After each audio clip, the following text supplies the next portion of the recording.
Welcome to CVR news special focus. Junior NTR రాజకీయాల్లోకి వస్తున్నారు అంటూ సోషల్ మీడియాలో భారీ ప్రచారం జరిగింది. అయితే జూలై 18న తిరుపతిలోని నిర్వహిస్తున్న రా ఎన్టీఆర్ ఊరువాడ కార్యక్రమంలో కొత్త రాజకీయ పార్టీని ప్రకటిస్తారనే వార్తలు వైరల్ అయ్యాయి. అయితే ఈ ప్రచారంపై జూనియర్ ఎన్టీఆర్ కార్యాలయం అధికారికంగా స్పందించింది. కీలక ప్రకటన కూడా చేసింది. రా ఎన్టీఆర్ సంస్థతో తమకు ఎలాంటి సంబంధం లేదని, ఎన్టీఆర్ పేరును అనధికారికంగా ఉపయోగిస్తున్నారని స్పష్టం చేసింది. ఇక దీంతో రాజకీయ ప్రవేశంపై వస్తున్నటువంటి ఊహాగానాలకు ప్రస్తుతానికి తెరపడింది. అసలు రా ఎన్టీఆర్ అంటే ఏంటి? ఈ వివాదం ఎలా మొదలైంది? ఒకసారి చూసేద్దాం. ఇక ఫస్ట్ మనం చూసుకుంటే జూనియర్ ఎన్టీఆర్ రాజకీయ ఎంట్రీ అంటూ క్వశ్చన్ మార్క్ అయితే మనకు కనిపిస్తుంది. అంటే ఆయన ఎన్టీఆర్ గారు జూనియర్ ఎన్టీఆర్ మనకి రాజకీయ రంగ ప్రవేశం చేస్తున్నారు అంటూ సోషల్ మీడియాలో అయితే ఒక ప్రచారం అయితే హోరెత్తిపోతుంది. అంటే సోషల్ మీడియానే షేక్ చేస్తుంది. ఎందుకంటే తాత సీనియర్ ఎన్టీఆర్ గారు తర్వాత మళ్ళీ ఇప్పుడు జూనియర్ ఎన్టీఆర్ కూడా రాజకీయాల్లోకి రావాలని ఇక్కడ ఉన్నటువంటి ఫ్యాన్స్ ఎవరైతే ఉంటారో జూనియర్ ఎన్టీఆర్ ఫ్యాన్స్ అందరూ కూడా చాలా ఉత్సాహంగా మరి ఆయన ఆహ్వానిస్తూ ఉన్నారు రాజకీయాల్లోకి రావాలని. కానీ అదంతా కూడా నిజమా అబద్ధమా అసలు ఏంటిదని సోషల్ మీడియాలో వచ్చిన జస్ట్ ఒక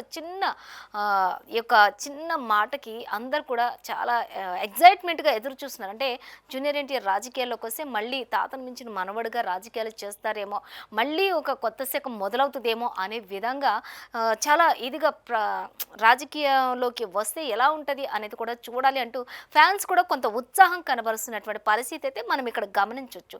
సో మొత్తంగా ఏం జరుగుతుంది, అసలు జూనియర్ ఎన్టీఆర్ రాజకీయ రంగ ప్రవేశం చేస్తున్నారా అనే దానికి, రాజకీయ ఎంట్రీ అనే దానికి క్వశ్చన్ మార్క్ అయితే పెట్టారు. సో దానికి సంబంధించిన పూర్తి డీటెయిల్స్ ఏంటో ఇప్పుడు మనం చూద్దాం.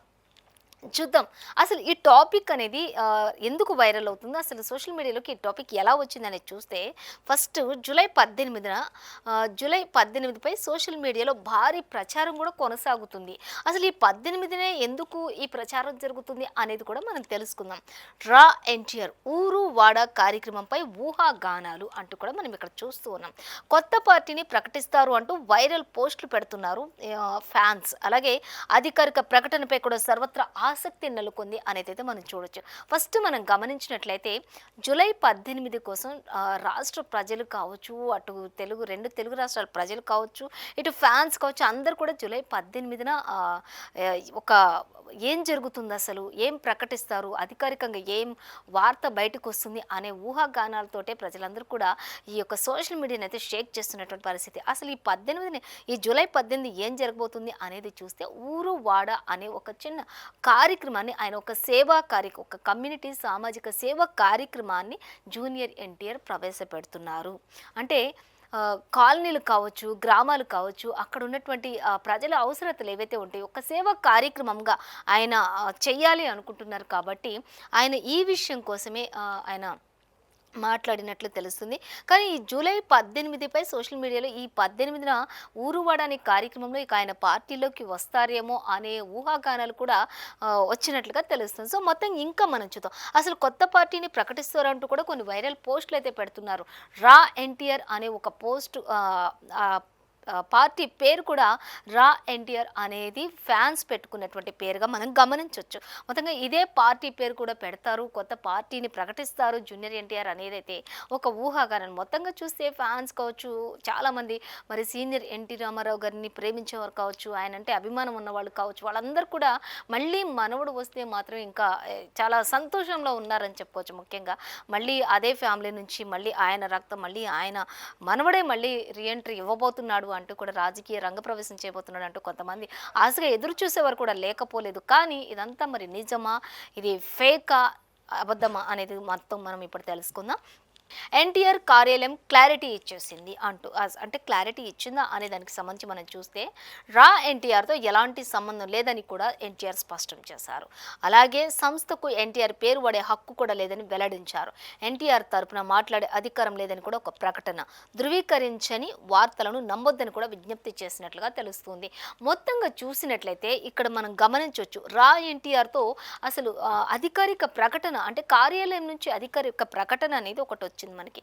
జూనియర్ ఎన్టీఆర్ కూడా అదే చెప్తూ ఉన్నారు. ఏదైనా సరే ఒక న్యూస్ ఒక ఫేకా నిజమా అనేది చూసుకొని మాట్లాడాలి, చూసుకొని ఉండాలి అంటూ కూడా చెప్తున్నారు. ఖచ్చితంగా ఆయనైతే రాజకీయ రంగ ప్రవేశం చేస్తున్నారా లేదా అనేదైతే అధికారికంగా అధికారిక కార్యాలయం నుంచి మాత్రమే ఒక ప్రకటన వస్తేనే అప్పుడే అది నిజమని నమ్మాలి. ఖచ్చితంగా ఆయనైతే ఈ విషయంలో స్పందించారు. జూనియర్ ఎన్టీఆర్ పేరు కూడా వాడుకోవడానికి వీల్లేదు అంటూ కూడా ఆయన స్పష్టంగా చెప్పినట్లుగా తెలుస్తుంది మనకిక్కడ. అంటే సంస్థకు ఎన్టీఆర్ పేరు వాడే అర్హత కూడా లేదు అంటూ కూడా చెప్తున్నారు. ఏ పేరు కూడా వాడటానికి వీల్లేదు. అధికారికంగా ఏ ప్రకటన కూడా ఇంకా వెలువడించలేదు కాబట్టి అది వెలువరించిన తర్వాత అప్పుడు మాత్రమే స్పందించాలి ఎవరైనా సరే అంటూ కూడా చెప్తూ ఉన్నారు. సో ఏదైనా సరే ఒకటి ఫేక్ న్యూస్ బయటికి రాగానే దాన్ని వెంటనే వైరల్ అవుతున్నప్పుడు ఆ వైరల్ న్యూస్ని పట్టుకుని అది నిజమని ఎవరు కూడా నమ్మకండి అంటూ కూడా అని చెప్తున్నారు. అధికారికంగా ఎన్టీఆర్ కార్యాలయం నుంచి క్లారిటీ వచ్చినట్టుగా ఎన్టీఆర్తో ఎలాంటి సంబంధం లేదని కూడా ఒక స్పష్టతనైతే ఇచ్చారు. అంటే కొత్తగా పార్టీ పేరు పెడుతున్నారు అనేది అయితే ఏమీ లేదు అనేది కూడా అక్కడ మనకి క్లారిటీ వచ్చింది. జూలై 18న అంటే జూలై 18 కోసం అందరూ ఎదురు చూస్తున్నారు. అలాంటిది ఏమీ లేదని కూడా ఆయన స్పష్టతనిచ్చేశారు. ఎన్టీఆర్ అనేది ఒక పార్టీ పేరుగా ప్రకటించబోతున్నారు అనేది కూడా ఇచ్చారు. కానీ అది కాదు అని కూడా ఇక్కడ సంబంధం లేదని కూడా ఆయన స్పష్టం చేసినట్లు తెలుస్తుంది. ఇక సంస్థకు ఎన్టీఆర్ పేరు వాడే హక్కు కూడా లేదని వెల్లడించేశారు ఆయన. ఏ సంస్థకు కూడా ఆయన ప్రమేయం లేకుండా ఆయన పేరు వాడే హక్కు కూడా ఎవరికి లేదు అంటూ కూడా ఆయన చెప్తున్నారు.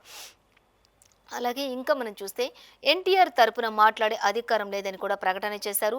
ధృవీకరించిన వార్తలను నమ్మొద్దు అంటూ కూడా ఎన్టీఆర్ విజ్ఞప్తి చేశారు. ఖచ్చితంగా ఇదైతే నిజం కాదు అంటూ కూడా ఆయనైతే స్పష్టంగా చెప్పేశారు. ఎటువంటి నిజానిజాలు అయితే ఆ విషయంలో లేవు, ఎటువంటి ప్రకటన అయితే చేయలేదు. అధికారికంగా కార్యాలయం నుంచి కూడా ఎటువంటి విషయం అయితే బయటికి రాలేదు, ఎటువంటి అధికారిక ప్రకటన కూడా ఇదివరకు ఎవరు కూడా వెల్లడించలేదు. కాబట్టి ఏదైనా సంస్థకు పేరు పెట్టుకునే అవకాశం కూడా ఆ హక్కు కూడా ఎవరికి లేదు అంటూ కూడా జూనియర్ ఎన్టీఆర్ క్లారిటీ ఇచ్చేశారు. సంస్థ నుంచి కూడా ఎటువంటి ఉద్దేశాలు లేవని కూడా ఒక క్లారిటీ అయితే మనకి ఇచ్చేసినట్లుగా తెలుస్తూ ఉంది. సో ఇంకా మనం చూస్తే రాజకీయ ప్రవేశంపై ఫుల్ స్టాప్ అంటూ కూడా ఇచ్చారు. జూలై 18న రాజకీయ ప్రకటన లేదని కూడా స్పష్టత చేశారు జూనియర్ ఎన్టీఆర్. అలాగే కొత్త పార్టీపై అధికారిక సమాచారం కూడా లేదని వెల్లడి చేసేశారు జూనియర్ ఎన్టీఆర్. ఇంకా కొత్త పార్టీపై అధికారిక సమాచారం లేదని కూడా వెల్లడించారు. రాజకీయ ఎంట్రీపై ఎన్టీఆర్ మౌనం కొనసాగిస్తున్నారు అనేది కూడా ఇచ్చారు. ఇక అధికారిక ప్రకటన వస్తే మాత్రం కార్యాలయం ద్వారానే వెల్లడిస్తాను అంటూ కూడా ఆయన చెప్తున్నటువంటి పరిస్థితి. ఒకవేళ ఇప్పటి వరకు అయితే ఆయన మౌనం వహిస్తూ ఉన్నారు. ఎట్టి పరిస్థితుల్లో దేనికి కూడా నా పేరు వాడుకోకండి, ప్రజలెవరూ కూడా ఈ విషయంపై మాట్లాడకండి దయచేసి అంటూ కూడా చెప్తున్నారు. ఇప్పుడే నాకు రాజకీయాల్లోకి వచ్చేటటువంటి ఉద్దేశం అయితే లేదు. ఎటువంటి సమస్య కూడా అధికారికంగా జూనియర్ ఎన్టీఆర్ అనే పేరు వాడొద్దు అంటూ కూడా ఆయన స్పష్టం చేశారు. ఒకవేళ ఏదైనా విషయం ఉంటే, ఏదైనా పార్టీ పెట్టే ఆలోచన ఉంటే, ఏదైనా పార్టీ పెట్టడానికి ముందుకొచ్చే ఆలోచన ఉంటే ఖచ్చితంగా అధికారికంగా కార్యాలయం పేరిట వచ్చేటటువంటి విషయాన్ని మాత్రమే ప్రజలు నమ్మాలి తప్ప ఎవరికి వారు ఒక ఫేక్ న్యూస్ని బయటకు వచ్చినప్పుడు ఆ ఫేక్ న్యూస్ని నమ్మొద్దు, నిజానిజాలు తెలుసుకోండి అంటూ మాత్రం ఆయన చెప్తున్నటువంటి పరిస్థితి. మొత్తంగా అయితే ఇక్కడ మనకి రాజకీయ ఎంట్రీపై ఎన్టీఆర్ మౌనం కొనసాగిస్తున్నారనేది ఇచ్చారు. ఆ తర్వాత అధికారిక ప్రకటన వస్తే కార్యాలయం ద్వారానే వెల్లడిస్తాను తప్ప ఇలా కాదు, ఇలా చెయ్యమంటూ కూడా ఆయన చెప్తున్నారు. మొత్తంగా అయితే రాజకీయానికి ఆయన ఫుల్ స్టాప్ పెట్టేసినట్లే అనేది అయితే మనకి ఒక క్లారిటీ వస్తుంది. సో ఇంకా చూద్దాం, అసలు వైసీపీ కుట్ర ప్రచారం నిజమేనా అంటూ కూడా చెప్తున్నారు. ఇదంతా వైసీపీ కుట్ర చేస్తుంది, ఇదంతా వైసీపీనే ప్రచారం చేస్తుంది అంటున్నారు. ఇది ఎంతవరకు నిజం అంటూ కూడా అడుగుతున్నటువంటి ప్రశ్న. చూద్దాం, కొన్ని మీడియా కథనాల్లో వైసీపీపై కొన్ని ఆరోపణలు వచ్చాయి.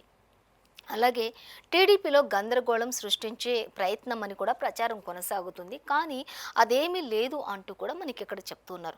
అయితే అధికారిక ఆధారాలు మాత్రం ఏవీ లేవు. ఇట్లా వైసీపీ మీడియా కథనాల్లో కొన్ని వైసీపీ అరాచకాలు సృష్టిస్తోంది, ఇదంతా కూడా పార్టీని తారుమారు చేయటం, అక్కడ వైసీపీ వాళ్ళని టీడీపీ వాళ్ళని అభ్యంతరాలు పెట్టడం కోసం, లేకపోతే వారిని ఇబ్బంది పెట్టడం కోసం, టీడీపీలో ఒక గందరగోళం సృష్టించడం కోసమే ఈ యొక్క ఫేక్ న్యూస్ని బయటికి వైరల్ చేశారు వైసీపీ వాళ్ళు అనేది కూడా ఎంతవరకు నిజం అనేది చూసినట్లయితే అదంతా కూడా నిజం కాదు అంటూ కూడా చెప్తున్నారు. అంటే అధికారికంగా మాత్రం ఈ వైసీపీ వాళ్ళే ఇటువంటి ప్రచారాన్ని బయటకు తీసుకొచ్చారు అనే విషయాన్ని అయితే అధికారికంగా ఎటువంటి ఆధారాలు కూడా లేవని మాత్రం చెప్తూ ఉన్నారు. మొత్తంగా అయితే వైసీపీకి కూడా ఇది ఎలాంటి సంబంధం లేనటువంటి విషయం. వైసీపీ వాళ్ళు కూడా ఈ యొక్క టీడీపీలో గందరగోళం సృష్టించాలనుకోవడం అనేది అబద్ధమే, అది ఫేకే అంటూ కూడా చెప్తున్నారు. అంటే దానికి ముందుగానే ఇక్కడ మనకు చెప్తున్నారు. అయితే అధికారికంగా ఆధారాలు అయితే ఏమీ లేవు అన్నప్పుడు అది ఫేక్ మాత్రమే అని తెలుసుకోవాలి. చెప్పుకోవచ్చు.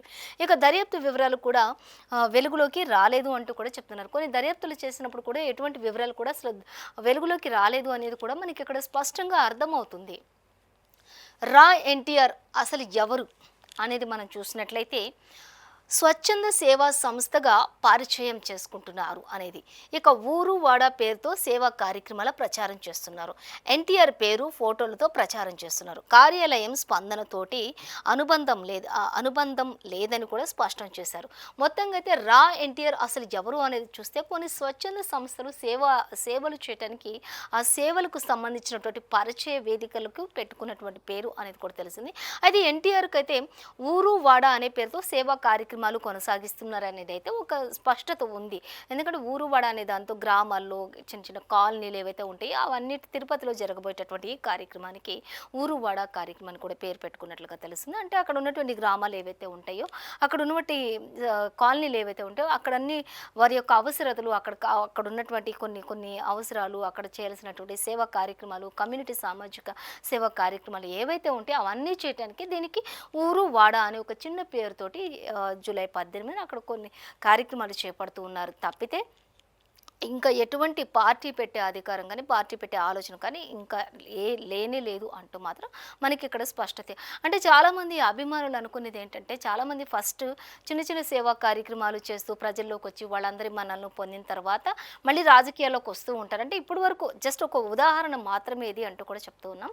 అంటే చాలామంది మంచి మంచి కార్యక్రమాలు చేసి ప్రజల్లోకి వెళ్ళి వాళ్ళకి సేవా కార్యక్రమాలు కాలనీల్లో గ్రామాల్లో ఇలా కమ్యూనిటీ సామాజిక వర్గాలు ఇట్లా తిరుగుతూ అవన్నీ కొన్ని సేవా కార్యక్రమాలు చేసి ఆ తర్వాత రాజకీయ రంగ ప్రవేశం చేస్తూ ఉంటారు. ఎందుకంటే ముందే ప్రజలు మనల్ని కూడా పొందుతూ ఉంటారు కాబట్టి ఆ తర్వాత అనుకోకుండా వీళ్ళందరి